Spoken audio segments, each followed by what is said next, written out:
Hello friends, स्वागत है आपका आपके अपने YouTube channel one day exam with Durgesh में। आज के इस वीडियो लेक्चर में जानेंगे हम जैन धर्म के बारे में। पेपर पॉइंट ऑफ व्यू से होने वाला है चैप्टर वेरी इंपॉर्टेंट। इससे पहले हम बौद्ध धर्म के बारे में पढ़ चुके हैं कंप्लीट वीडियो। उसमें हमने 15 क्वेश्चंस एमसीक्यू फॉर्मेट में लगाए थे। आप आई होप आपने वो क्वेश्चन लगा लिए होंगे। इस चैप्टर में जानने को मिलेगा आपको जैन धर्म के बारे में, जैन तीर्थंकर, जैन संगीतियाँ, पंच महाव्रत और त्रिरत्न जैसे सम्यक दर्शन, सम्यक ज्ञान, सम्यक आचरण। मैं लेके आ रहा हूँ इस वीडियो को। मेरा नाम है दुर्गेश।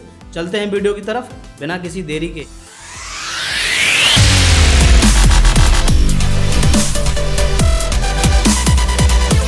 जानते हैं जैन धर्म के बारे में थोड़ा डिटेल में। इस वीडियो में मैंने लास्ट ईयर के 10 ईयर के क्वेश्चंस उठाए थे। उसमें जितने भी क्वेश्चंस पूछे गए हैं वो सारे के सारे क्वेश्चन और उसके आंसर आपको यहाँ मिलेंगे। उससे बाहर इस वीडियो के बाहर कोई क्वेश्चन नहीं जाएगा, इतना मैं आपको विश्वास दिला सकता हूँ। जैन धर्म एक प्रतिक्रियावादी धर्म है जिसके प्रवर्तक हैं ऋषभदेव, यानी कि इसकी स्थापना की थी ऋषभदेव ने, जिनको आदिनाथ के नाम से भी जाना जाता है। अगर बात की जाए वास्तविक संस्थापक की, तो वास्तविक संस्थापक हैं महावीर स्वामी। ये क्वेश्चन पूछा गया है कि जैन धर्म के संस्थापक कौन है, तो आंसर होगा ऋषभदेव या आदिनाथ। ऋषभदेव को ही आदिनाथ बोलते हैं। और वास्तविक संस्थापक की बात की जाए तो हैं महावीर। आगे बढ़ते हैं। ऋषभदेव और अरष्टिनेमी का उल्लेख ऋग्वेद में भी मिलता है। जैन धर्म की उत्पत्ति समझते हैं। जैन धर्म की उत्पत्ति जिन से हुई, और जिन का अर्थ होता है जिसने इंद्रियों पर विजय प्राप्त कर ली हो। जिसने इंद्रियों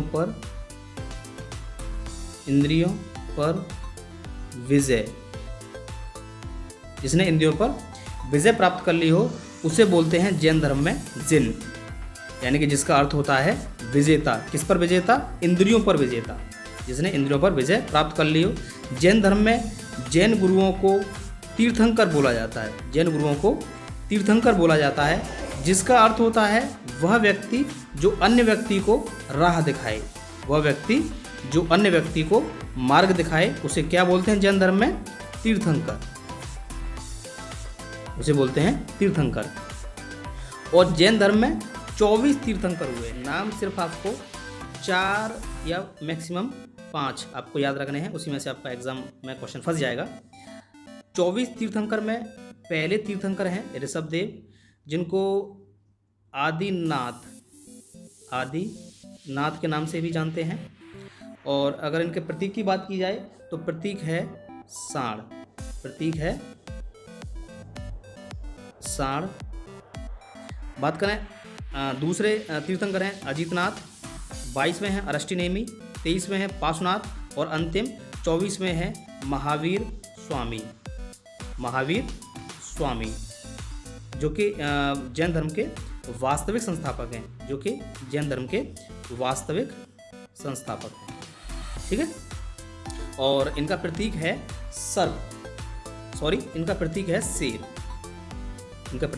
शेर। और पार्श्वनाथ का प्रतीक है सर्प।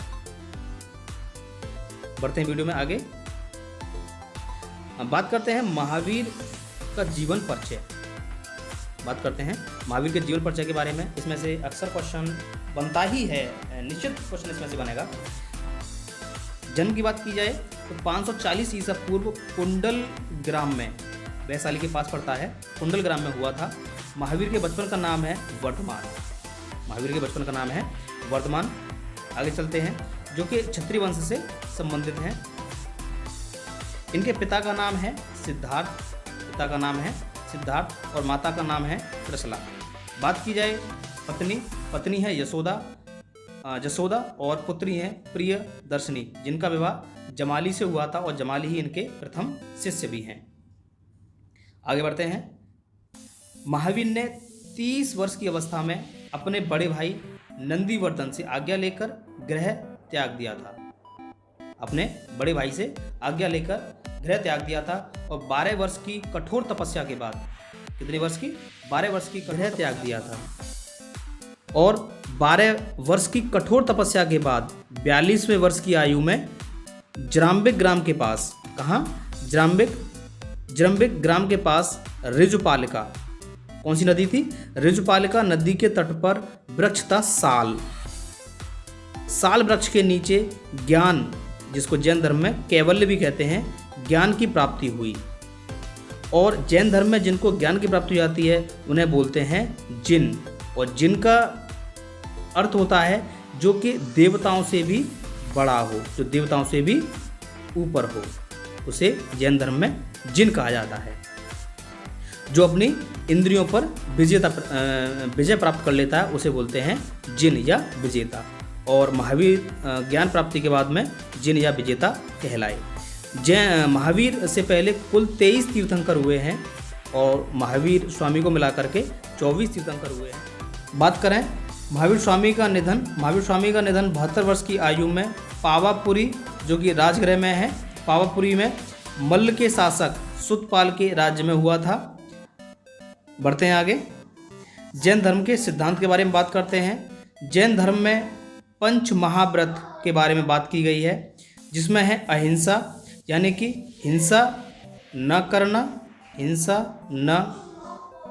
करना। आगे नेक्स्ट है सत्य, यानी झूठ न बोलना। अस्तेय, चोरी न करना। नेक्स्ट है अपरिग्रह। अपरिग्रह होता है धन इकट्ठा न करना। बात करते हैं 5वें महाव्रत के बारे में, तो वो है ब्रह्मचर्य। ये जोड़ा था महावीर स्वामी द्वारा जोड़ा गया है। आगे बढ़ते हैं, बात करते हैं अणुव्रत के बारे में। अणुव्रत क्या है जैन धर्म में? जैन धर्म में क्योंकि जो 5 महाव्रत हैं वो बहुत ही कठोर हैं, उन्हीं का सरलतम रूप अणुव्रत है। ग्रस्त जीवन में रहने वाले जैनियों के लिए महाव्रत में कठोरता कम की थी, उसी को हम अणुव्रत कहते हैं, इसलिए इन्हें अणुव्रत कहा जाता था। आगे बढ़ते हैं, बात करते हैं त्रिरत्न के बारे में। जैन धर्म में 3 रत्न की बात की गई है, वो आपके पास होना ही चाहिए, जिससे कि आप मोक्ष की प्राप्ति कर सकते हैं। पहला है सम्यक दर्शन, दूसरा है सम्यक ज्ञान, तीसरा है सम्यक आचरण। आगे चलते हैं, बात करते हैं संलेखना। ये डायरेक्ट क्वेश्चन आता है, संलेखना क्या है? संलेखना निराहार और निर्जल रहकर प्राण त्यागना, उसी को हम संलेखना कहते हैं। आगे बढ़ते हैं, चंद्रगुप्त मौर्य ने इसी पद्धति से अपने प्राण त्यागे थे। चंद्रगुप्त मौर्य के समय में इसके राज्य में इसी संलेखना विधि से चंद्रगुप्त मौर्य ने अपने प्राण त्यागे थे। ऐसा हुआ था कि इनके शासनकाल में 12 वर्ष का अकाल पड़ा था और ये श्रावण बेलगोला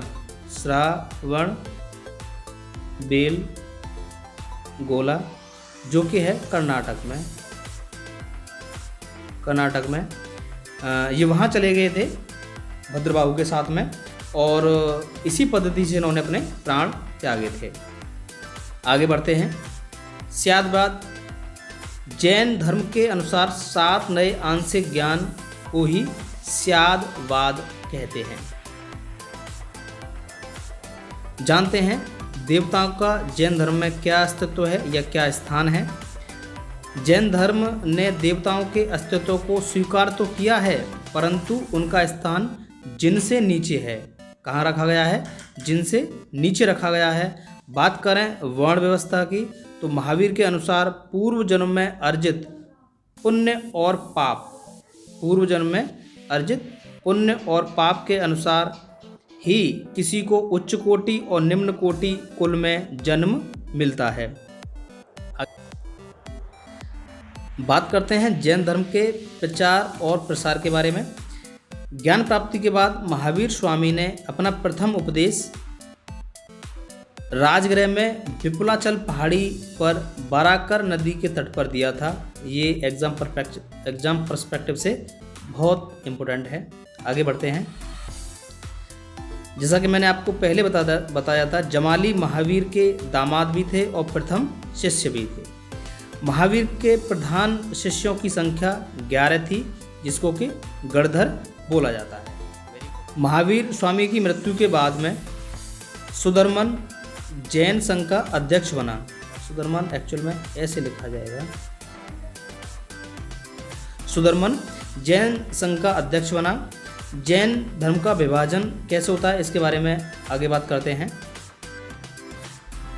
जैन ग्रंथ, हेमचंद एक राजा हुए थे, हिंदू राजा हुए थे। उनके अनुसार मगध में 12 वर्ष का एक लंबा अकाल पड़ा था, जो कि चंद्रगुप्त मौर्य के समय में एक लंबा अकाल पड़ा था।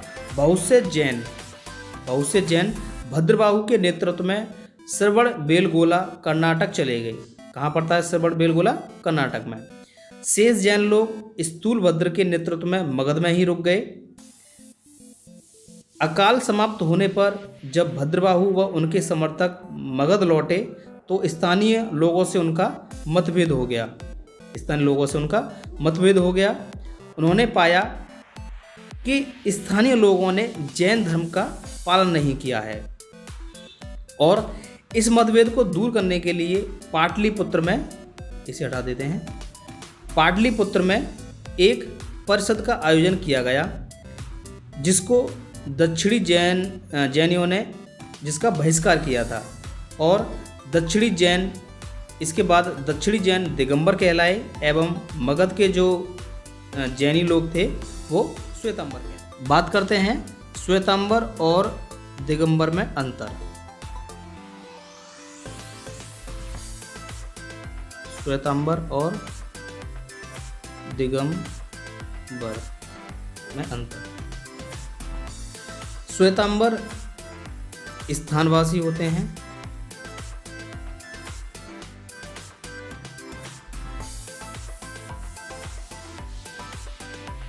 ये स्थानवासी, ये परिवर्तनवासी। इनके गुरु हैं स्थूलभद्र और दिगंबर के हैं भद्रबाहु। श्वेतांबर की बात की जाए तो ये श्वेत वस्त्र पहनते हैं, जबकि दिगंबर नग्न रहते हैं। ये वायुमंडल और दिशाओं को ही अपना वस्त्र मानते हैं। बात की जाए श्वेतांबर की तो महावीर को विवाहित मानते हैं, जबकि दिगंबर महावीर को अविवाहित मानते हैं। श्वेतांबर ब्रह्मचर्य का पालन नहीं करते हैं, जबकि दिगंबर ब्रह्मचर्य का पालन करते हैं। श्वेतांबर को मानने वाले मल्लिकानाथ को महिला मानते हैं, जबकि दिगंबर मल्लिकानाथ को पुरुष मानते हैं। पढ़ते हैं आगे। बात करते हैं जैन संगीतियों के बारे में, जो कि है बहुत ज़्यादा इम्पोर्टेंट। प्रथम जैन संगीति 300 ईसा पूर्व, जिसके अध्यक्ष थे स्थूलभद्र, और ये हुई थी पाटलिपुत्र में। आगे बढ़ते हैं। और शासनकाल था चंद्रगुप्त मौर्य का, और परिणाम ये हुआ था कि जैन धर्म श्वेतांबर और दिगंबर 2 शाखाओं में बात करते हैं द्वितीय संगीति की, तो द्वितीय संगीति हुई थी 6ठी शताब्दी में, और अध्यक्ष थे इसके देवादि धर्मिणी या क्षमा श्रवण। देवादि